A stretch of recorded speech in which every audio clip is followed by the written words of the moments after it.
Emily, where are you? There. Hi, good morning, everyone, and welcome to Insight Retreat Center's mini retreat. My name is Heather Gardner, and I'm a resident volunteer. I'm joined today by a number of other resident volunteers who will briefly introduce themselves before we turn it over to Gil Fronsdal for some teachings today. I am Yen Lee. I'm Kathy. Hi everyone, I'm Willow. Welcome.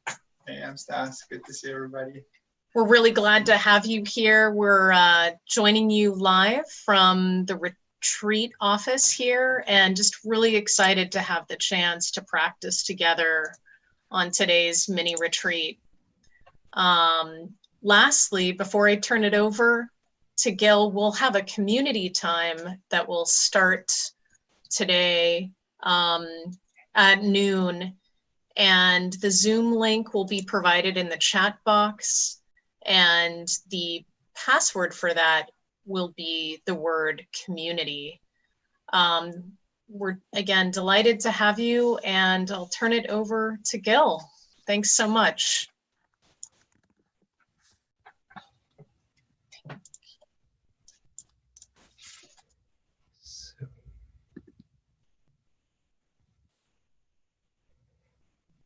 Well, good morning, everyone.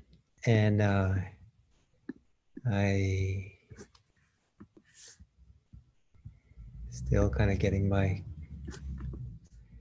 so I'm very happy to be here with you and to share this time. And I want to start off by making a little preparation for our meditation together. There is,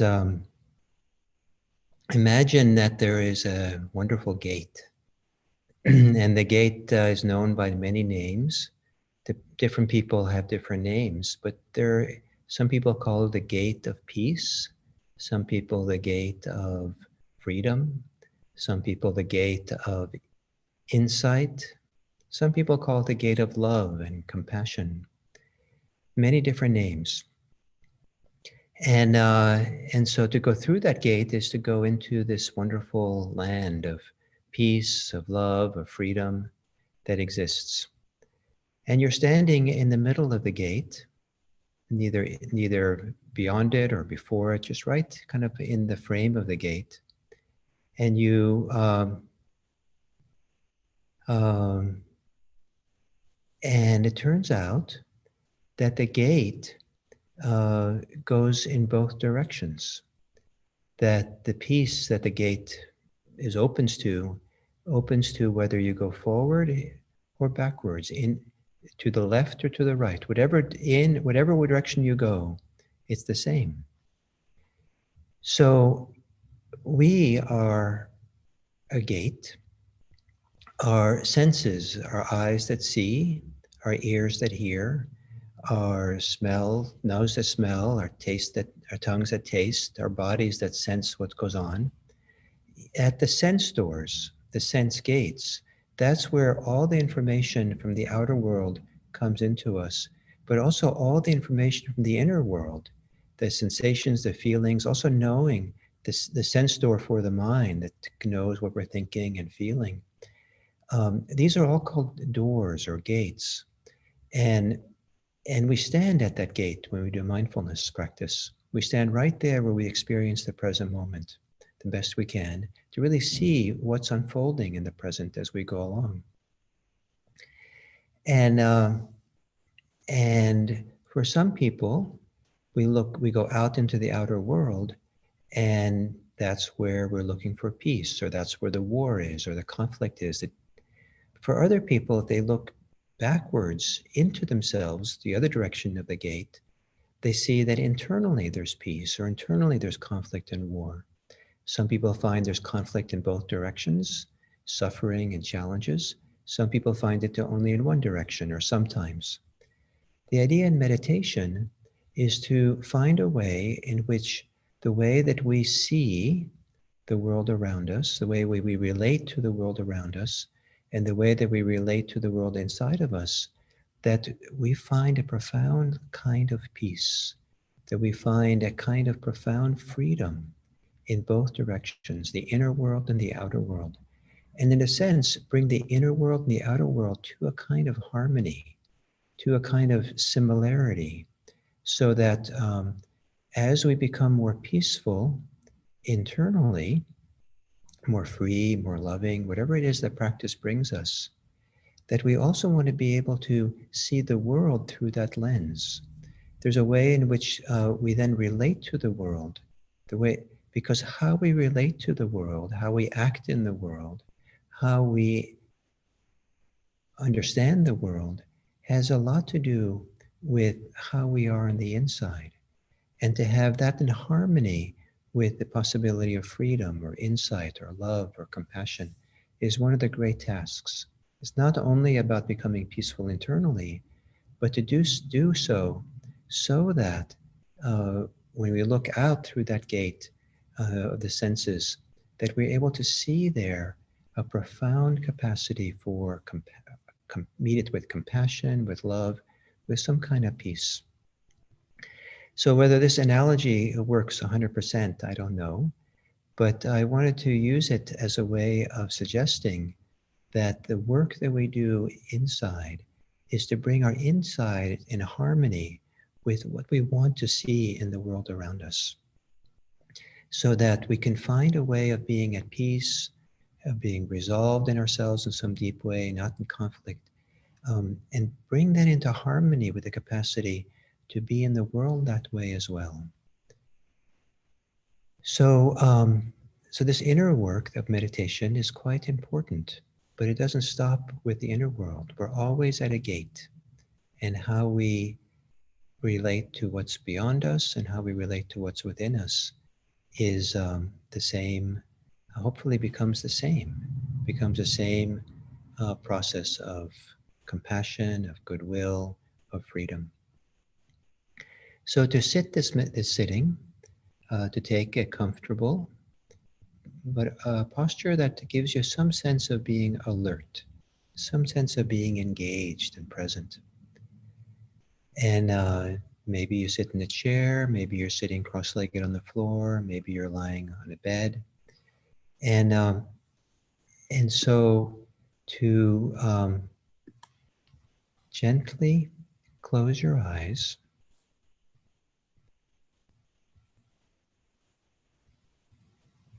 And with your eyes closed, imagine that you're sitting, standing, lying at this gate. It's a wonderful gate that each of your senses provide. And the senses, the gate of the senses is always here in the present moment. And so could you appreciate how the senses, even with your eyes closed, what your eyes see now, maybe the darkness or the duskness of your eyes, is here in the present moment. Whatever you're hearing is sounds of the present moment. Whatever your body is feeling, sensing, the sensations of your body are sensations of the present moment. Whatever thoughts and feelings you're having are thoughts and feelings of the present moment.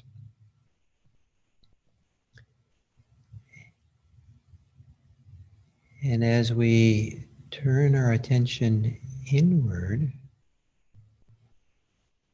to what's happening in our inside, we become aware of how we think, how we are present for ourselves. We're aware of our feelings and emotions, and to be aware of those as present moment phenomena.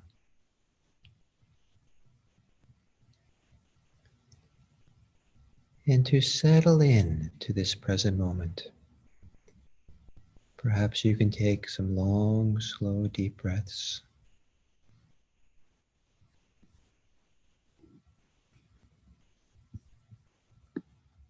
And as you exhale, to settle in, to relax.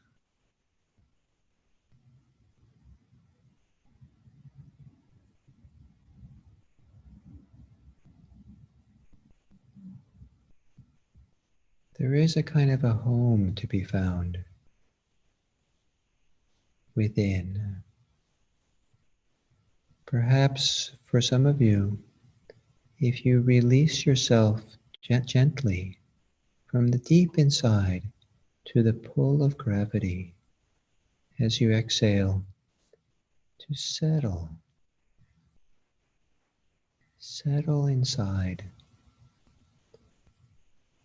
Whatever is activated and agitated, it's okay.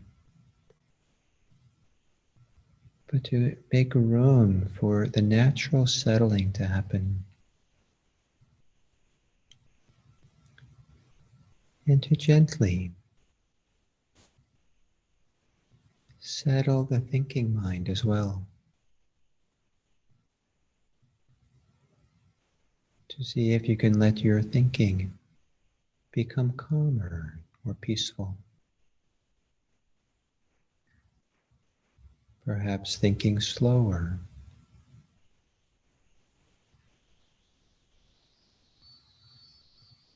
Perhaps relaxing the grip or the push to think.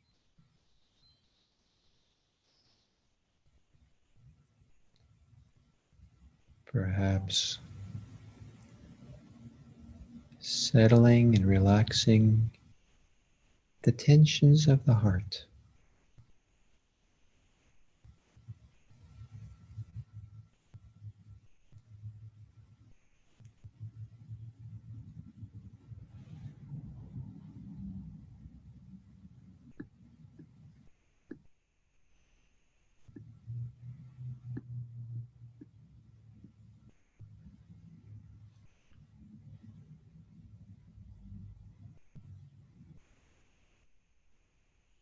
And within your body, as part of your bodily experience, to feel the experience of breathing.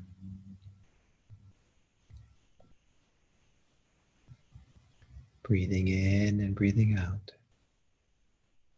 And every time you exhale, lovingly, kindly, release your thinking in favor of letting go into the breathing, into the body breathing. Letting go into this experience of being here and now.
And to try to have a quieting within, gentle, quiet, softening within, in such a way that you gaze upon your inner life with awareness, open, receptive awareness. Awareness which has space for all things, is in some ways kind towards all things, not in conflict with all things within.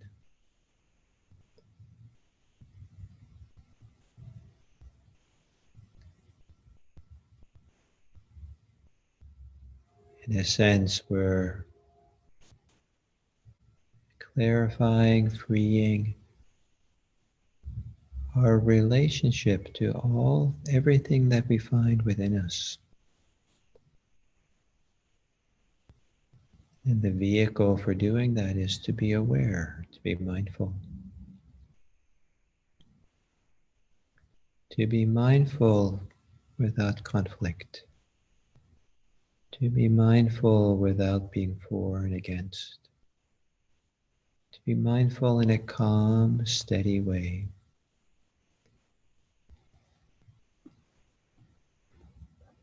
And then as we get ready to end this sitting, you might open your senses to the sound of the bell ringing. And don't open your eyes quite yet, but see if you can hear the sound of the bell,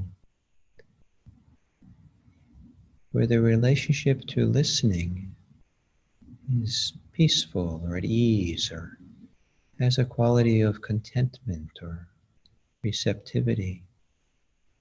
A sense there's no problem here, just the sound of the bell.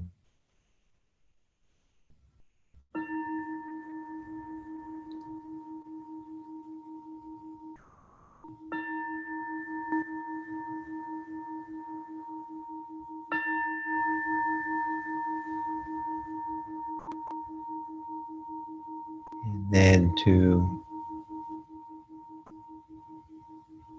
as you open your eyes and see if you can look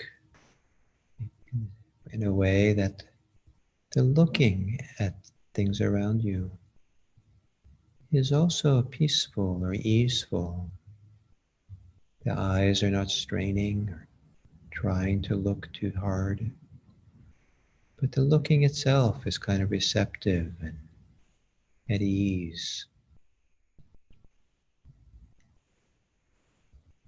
And the idea is now to take 20 minutes for walking meditation.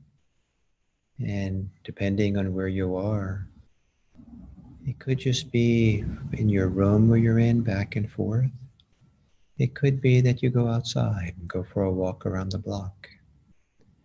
Whatever way you walk, where you walk, how you spend these 20 minutes, see if the way you relate to whatever's seen, whatever's heard, whatever's felt, whatever's experienced, can you do it in a way that is in harmony with meditation, or in harmony with being at ease and content and unhurried? And we'll ring a bell about 3 or 4 minutes before the next sitting at 10:50. So now it's 19 minutes from now. And then we'll do the second meditation. Thank you. And I think that it'll switch over now to you'll see the walking meditation hall at IRC.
So if we continue,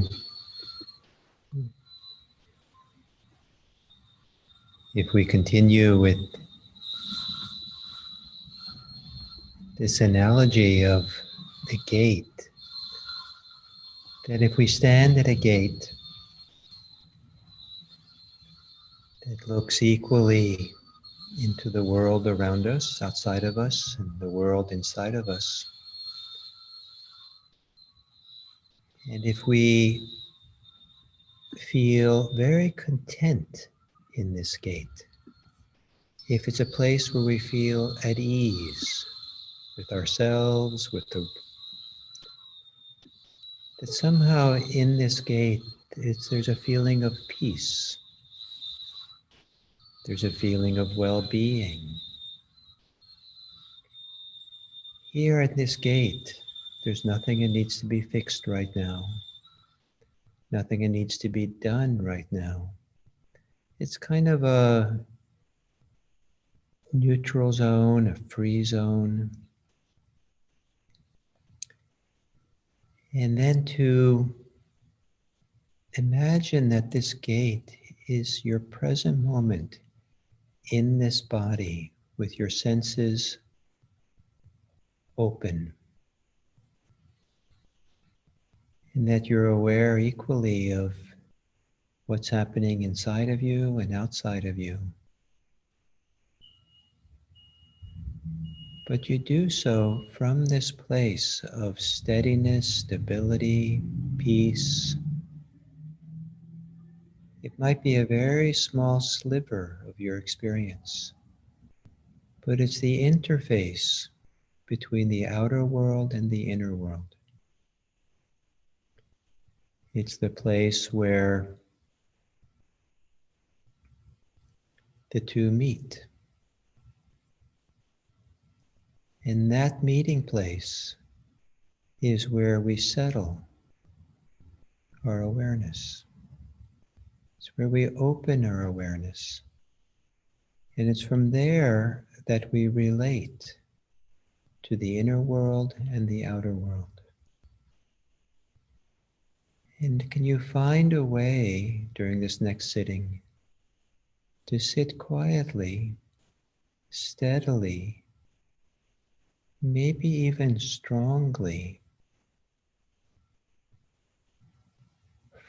that from a place of inner contentment and peace, maybe not inner, this place of the interface, that you relate to the inner world peacefully.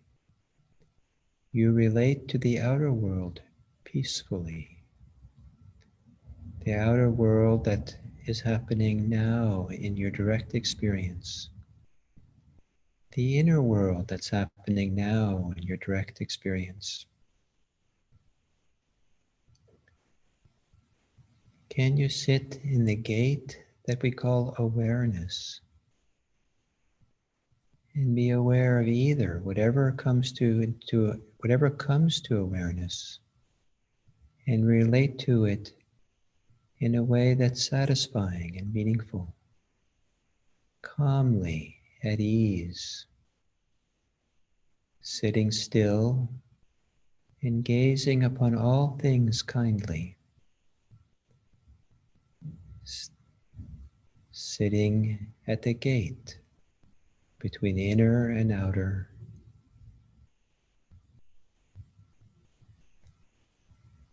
and being clearly aware, but not getting caught up in the problems anywhere. Just sitting here, quietly, peacefully, being aware. And if all things are equal, being aware of your breathing.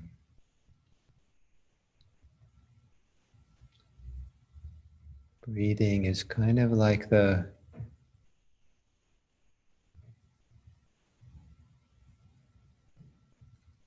porch of the gate.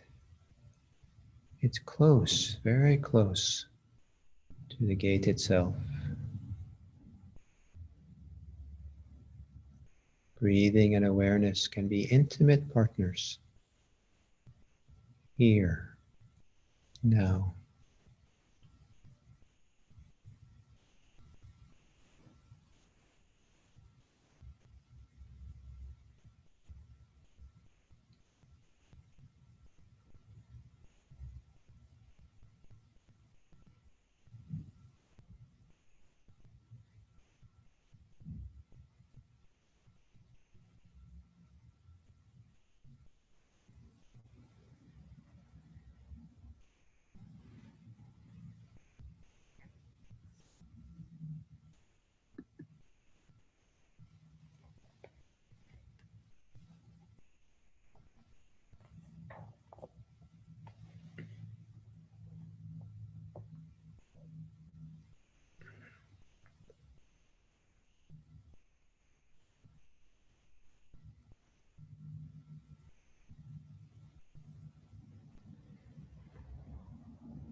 And then as we come to the end of this sitting,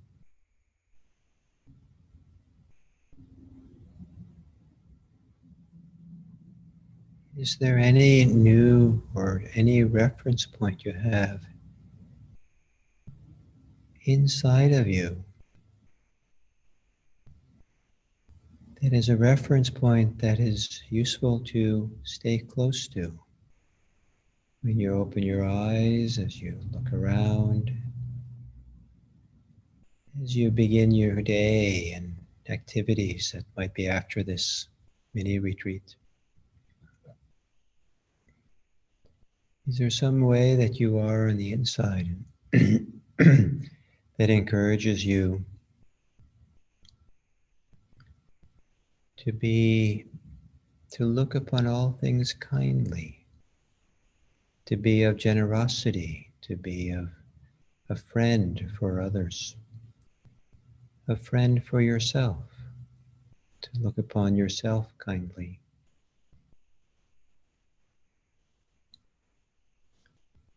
In doing meditation, we're not simply looking for an experience of relief or to become calm. We're looking for a new way to relate to ourselves and relate to the world, where that relationship is nourishing, supportive, supports us in being at ease and suffering less. Is there any reference point inside that can support you in this way?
So,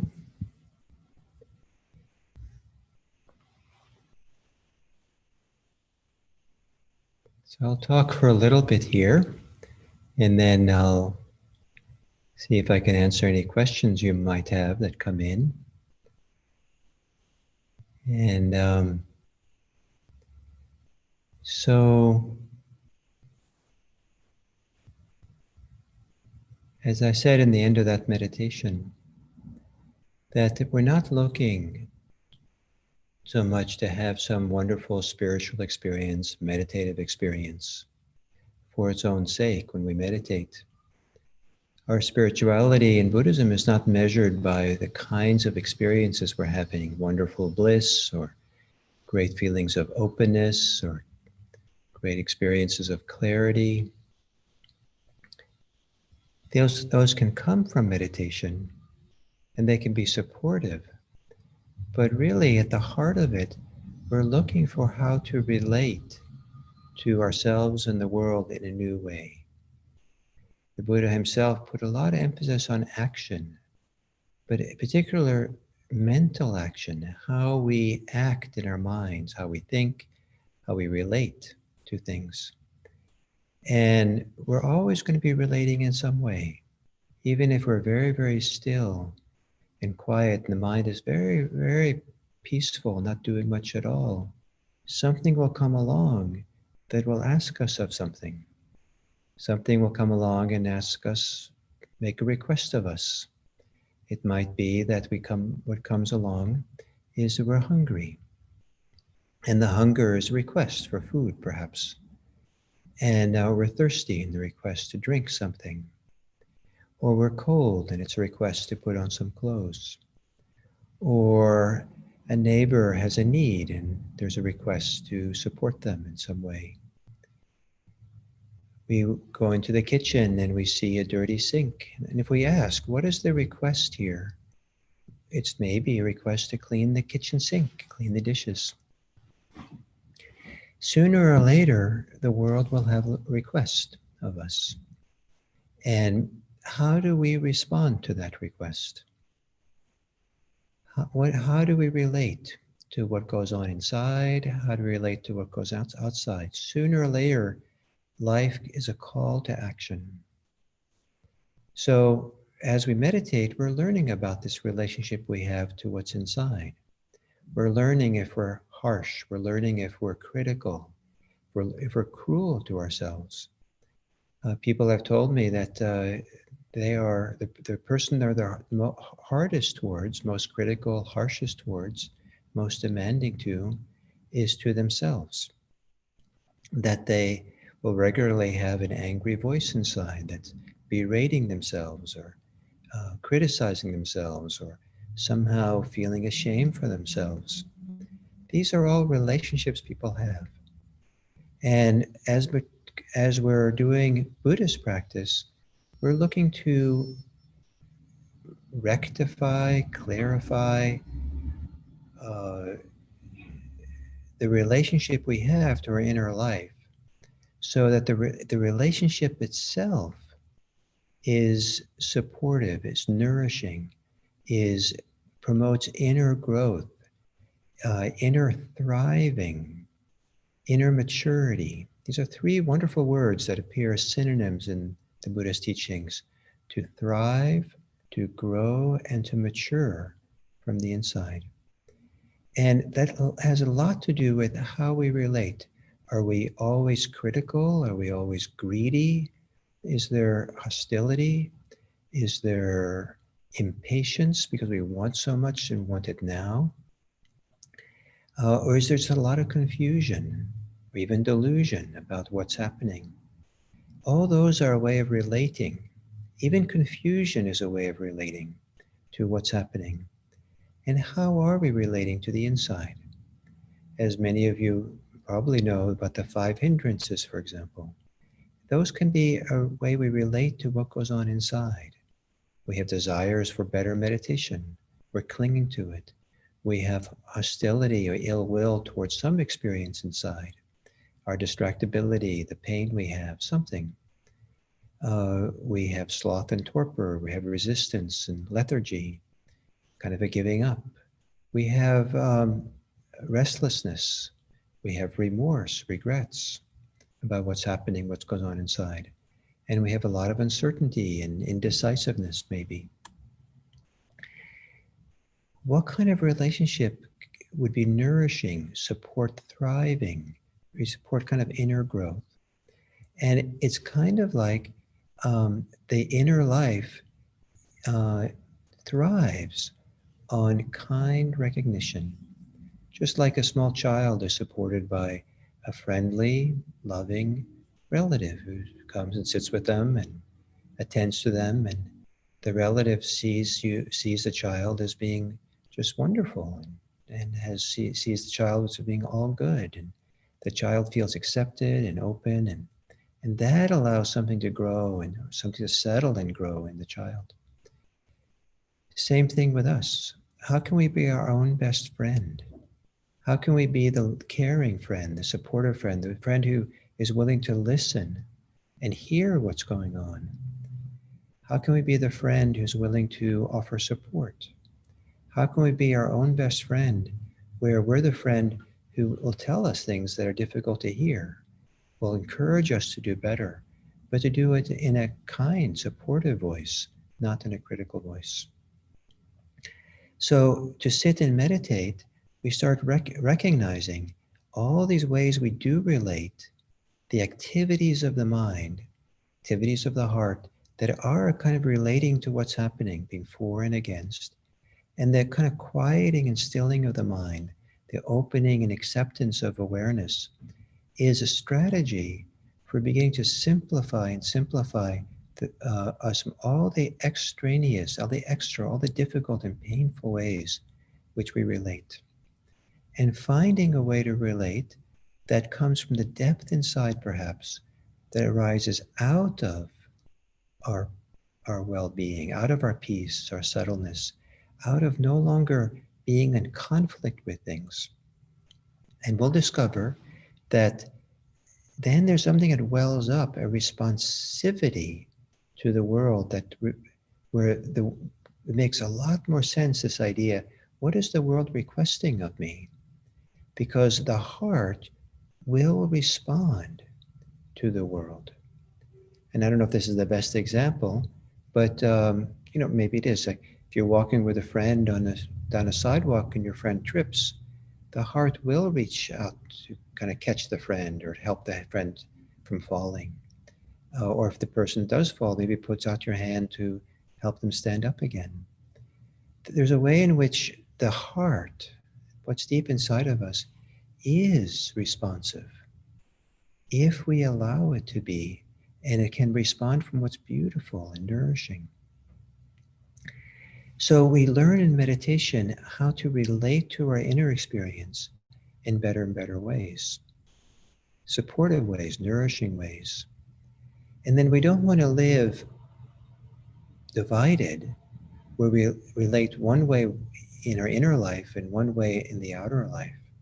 The line, the gate between the outside world and the inside world doesn't really exist. So in Zen, they call it a gateless gate. We can talk about this gate, the interface, the meeting place of the world outside and the world inside. The meeting place that is the place of awareness, the awareness that equally sees inside and outside when we're quite settled. And but there's no reason we should treat ourselves one way and treat the world differently. The idea is to have those in harmony. And so if we learn how not to be harsh and critical to ourselves, then we can maybe learn how to be learn how not to be critical and harsh to the world around us. If we're learning not to cling to things that are inside, we learn not to cling to things outside. They have to be a certain way. We learn not to have expectations for what happens in meditation. We can learn how not to have expectation what happens in the world. We can have predictions, we can have wishes, but the extra that expectation represents of a clinging to things just gets in the way. And how do we learn how to be a friend to the world? How do we learn to approach even conflict in the world, which there's plenty of, in a way that is supportive or helps the best in people to come out, helps thriving, the growth and maturation of the good heart that all people have? What is the way, how do we relate? And so the activity of relating, the ways we choose to be in relationship to, whether it's the dishes in the sink, whether it's a neighbor, whether it's another driver on the road, or whether it's to our own inner thoughts, to our own feelings, if we're grumpy, if we're not feeling off one day, always the question is, how do I relate to this? And if you want to take it one step further, what is the request this has? What's the wish that this has that it wants from me? As opposed to, I don't like this, I want it to be different. What's the deep request? And what kind of depth of responsivity can you have to respond to the world, to respond to yourself, so that the best in you can thrive, the best in you can grow, the best in you can mature into freedom, mature into peace, mature into love, mature into becoming a friend for everyone. So those are my thoughts, my reflections for today. And if any of you would like to ask any questions, then I'm happy to try to answer some of them. And we'll see how this goes. If you need the questions, you can do by asking a question in the chat on YouTube. And then I'll read it, the question, and then we'll see if, and hopefully the questions don't come too fast. And if they don't come at all, then I can, we're supposed to be here for another 15 minutes. So I can chat for a while. And then at the end of this time, we're going to, whenever we end now, we will, there's kind of an open discussion time and on Zoom, and you'll be given the Zoom link, and so that you can kind of meet each other and could call it community time, breakout groups on Zoom, and you'll get the Zoom link, I think probably in this chat box here. So any wisdom on how to not be for or against tension in the body or holding the breath throughout the day? Great, that's a nice question. One of the chances are that if we're holding our breath throughout the day, there's especially that, I don't know about tension, many reasons for tension, but say this tension has psychological source, that we're afraid, for example, you want to start discovering what's the emotion that's behind the tension, what's the emotion behind holding your breath. If it is fear, then that fear is that's requesting our attention. If it's ambition, like really want to get a lot done, feeling in a hurry, maybe then that sense of hurry needs to hold our attention. That feeling there's not enough time to do everything I have. But chances even that there's some kind of anxiety connected to it. And for many of us, a deep investigation, a deep offering of attention to the anxiety that's held in the body is needed so that the tensions can relax. Some people can sometimes relax tension, relax a muscle. Like I used to relax my belly that was always held tight, but then it would immediately get tight again. And only when I started, my anxiety abated, did my stomach start staying more relaxed. Well, hopefully, Jay, that's supportive of you. And so,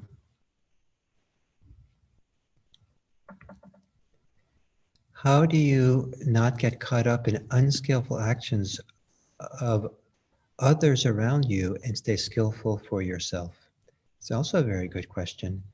As human beings, we're so connected to other people, so influenced by them.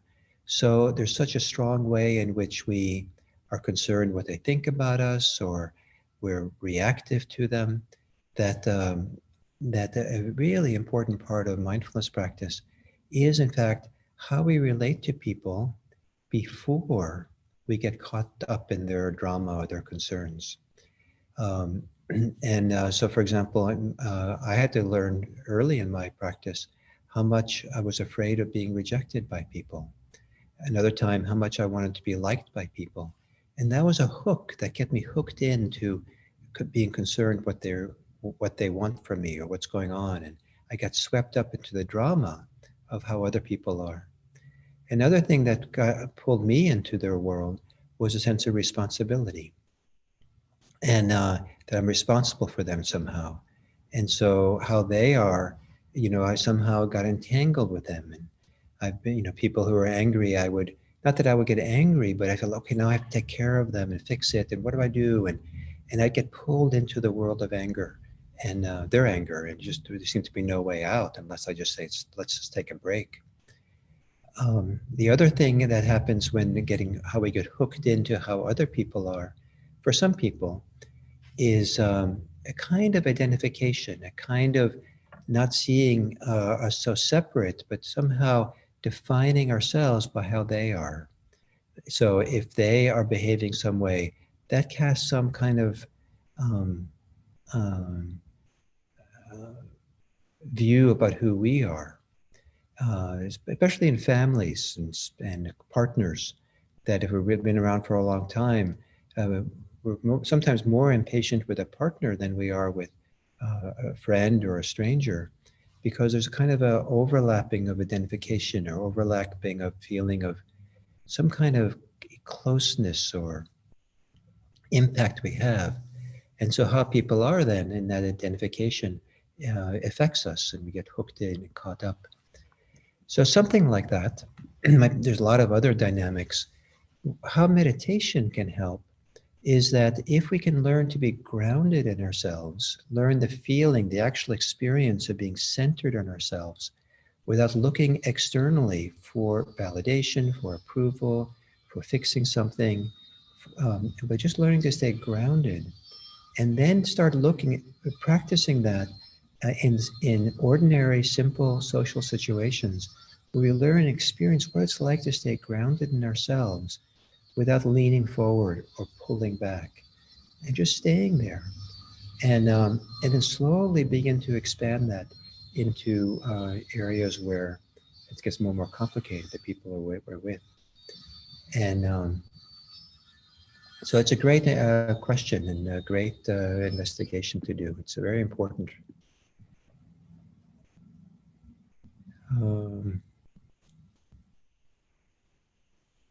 Okay, so let's see.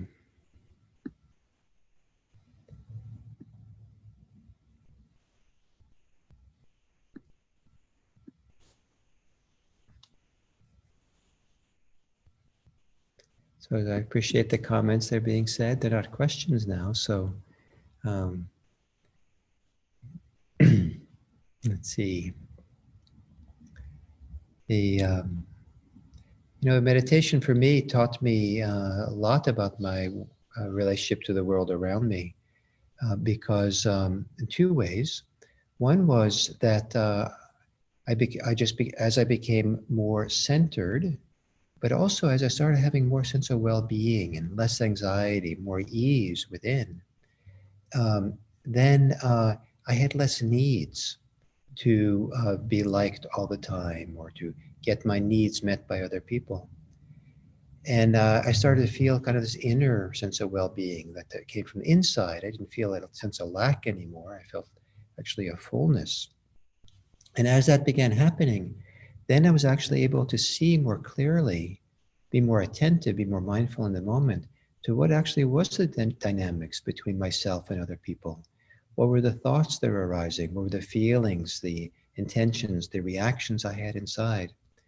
And compared to before I started to meditate, I think I was in the dark I didn't really understand what was going on inside in my thoughts and my feelings.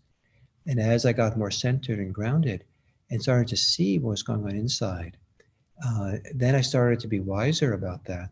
And I started seeing more clearly what was going on externally, and seeing what was going on in other people and understanding them better. And as I was able to see people with more clarity, I got less caught and pulled, and I could be wiser in those relationships. How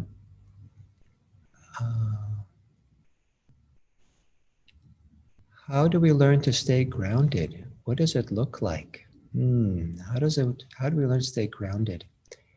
The most useful thing I know is to have practiced mindfulness of the body.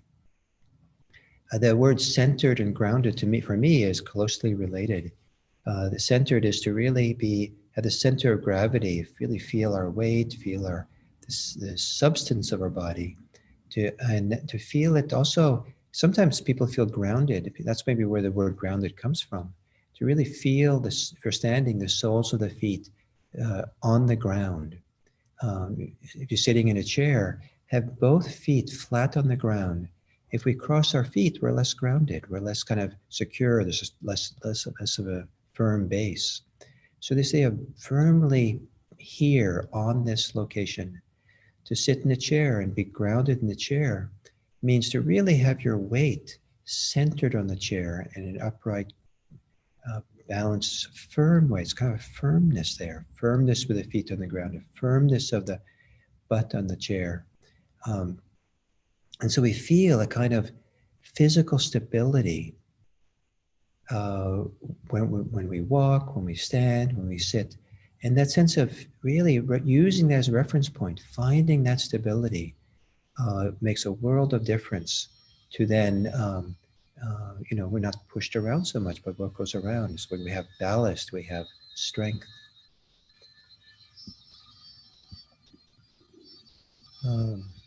Any insights on how we can find a balance between staying grounded in ourselves, yet being open and feeling open to feeling and understanding others' pain, but not getting bogged down and overwhelmed by others' pain. Yeah. You know, one of the things that I think many people who are in pain appreciate is just being known for their struggle, just that other people know, and other people are there to be a companion. And they might not know that consciously sometimes, but just so if we rush to fix them, if we rush to feel sorry for them, maybe it's not the best thing for them. We can offer care, a caring attention, but there to accompany them. Also, to stay grounded when other people are being pain is to not feel responsible, but feel responsive. We have the ability to respond, but the word responsibility, at least in my English, is almost like an obligation, feels like an obligation. My Achilles heel was my sense of responsibility. Like, it's up to me to fix this. I have to make it better for the person. The person's uncomfortable and I have to do something. And this idea that I used to think I was responsible for everybody's suffering. And I kind of grew up with that. So what can I do for it? And so to not always feel responsible, but have confidence that if it's appropriate, I have the ability to respond. And if I'm not sure, then I can ask, is there something you think I can do for you? And then you hear what they say. And you say, well, I can do this. I can't do X, Y, and Z, but I can do X, and I'll do best I can. I think being hooked in to or get caught by other people's pain and suffering is much more difficult to work with if we're only dealing with it personally, like internally for ourselves.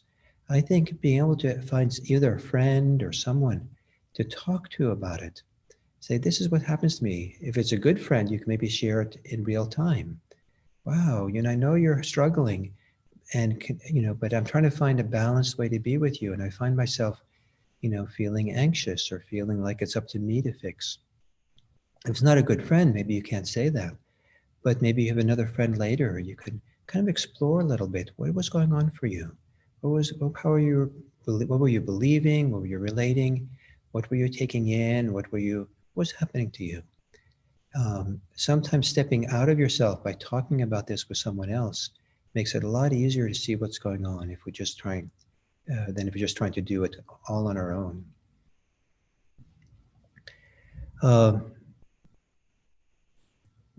Similar question here. But what if the way others are with us is painful and makes us unable to stay grounded? If it's really painful and really ungrounded and it's unhelpful for you and for others, then maybe it's figure out a way to excuse yourself from it. Saying, I need, it could be as simple as, excuse me, I need to go to the bathroom. Most people don't question why you're going to the bathroom, and then go there and breathe and relax and kind of get grounded as best you can. If it's someone who you can I really put a tremendous importance on being in conversation with people. And so if, depending on why it's painful to be with someone, can you tell that person, it's, I'm feeling very uncomfortable, or this is stress, the situation we're in is kind of stressful for me. And I think I need to rest, or I'm getting exhausted, and to share what's happening with you, with others, sometimes is the grounding thing, or helps them then participate and find their way. Now some people just can't be in that conversation that way, but and then you have to find your way with that. But there's learning the skills to stand up for yourself, the skills of explaining how you are. That's very personal in a sense. You're not criticizing someone, but you are saying, I need to take care of myself now. because I'm getting ungrounded. I'm getting really stressed now. And I don't know quite what it is, what I have to do, but can we pause for a minute, or can I have a little break or something? We're allowed to take care of ourselves.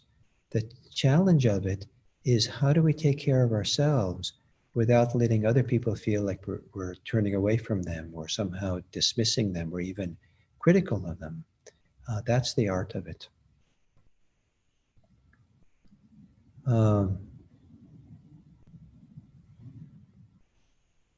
Will this Q&A be on YouTube? I suppose it'll be there. It's all going on YouTube, unless someone edits it out. Oh yes, that's what the reply came. Yeah. You have spent years in monasteries, retreats exclusively devoted to meditation. Is this necessary to really make progress in Buddhism? No.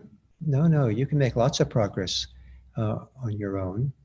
But you might want to, the main difference between living in a monastery and living an ordinary life with work and family, or whatever the ordinary life is outside of a monastery, has to do with the regularity through the day in which we're reminded to practice, to show up and be mindful.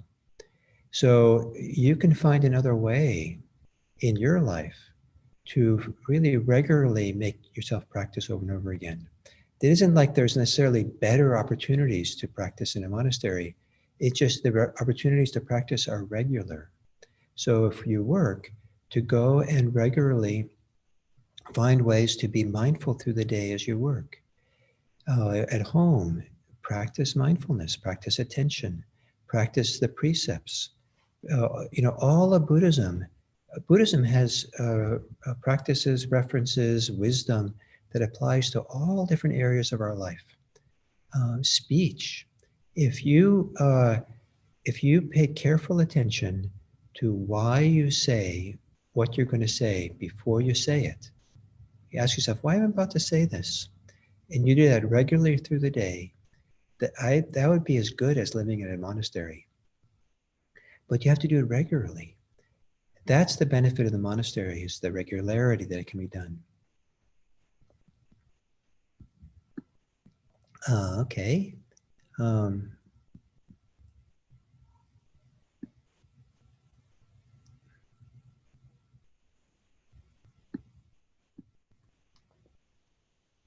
Yes, gate is also a romanization of a non-English word, gate, used in a Zen chant, gate, parasamgate, bodhisvaha. It's a Sanskrit word, gate, and it means to have gone. And they say gone beyond. Gate, parasamgate, bodhisvaha. Gone beyond, gone completely beyond, awake. Hallelujah.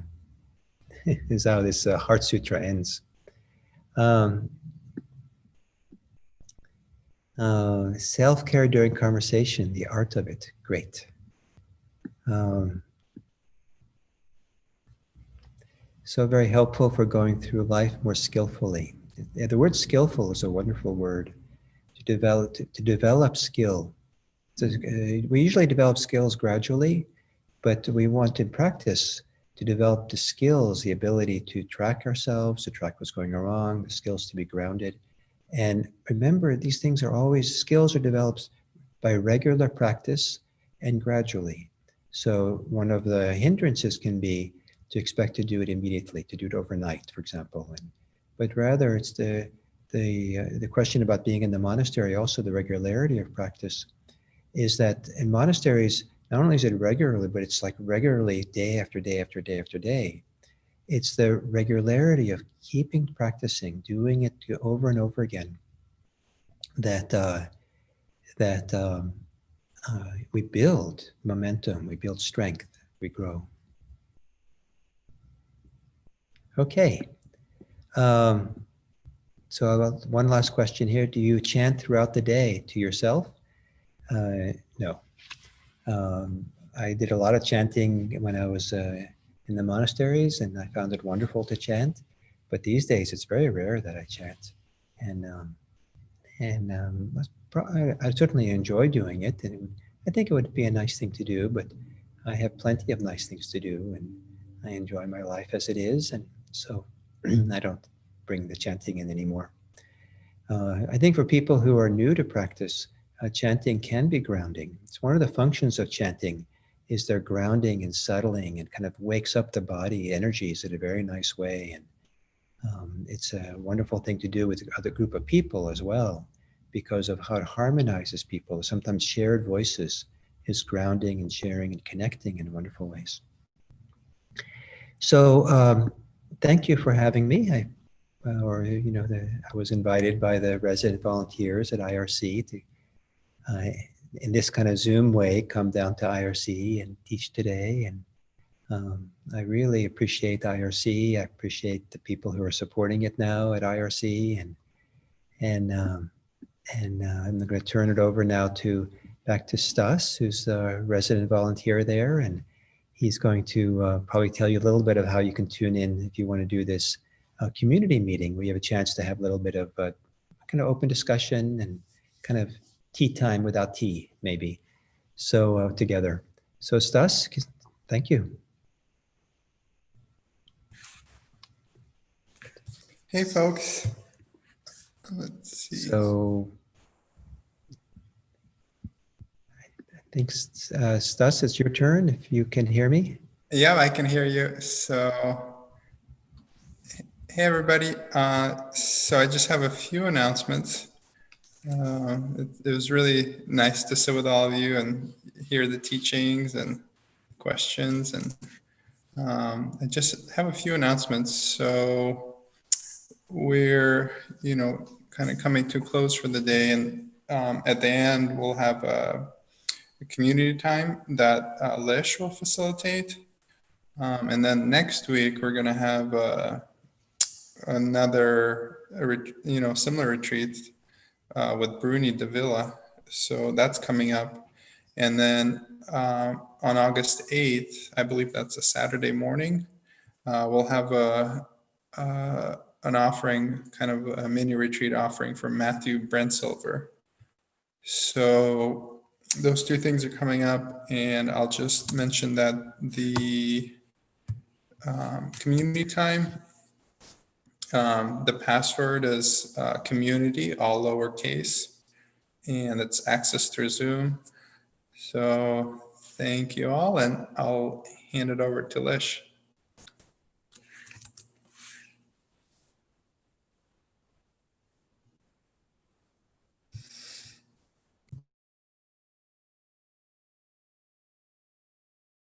So thank you for joining if you're on YouTube.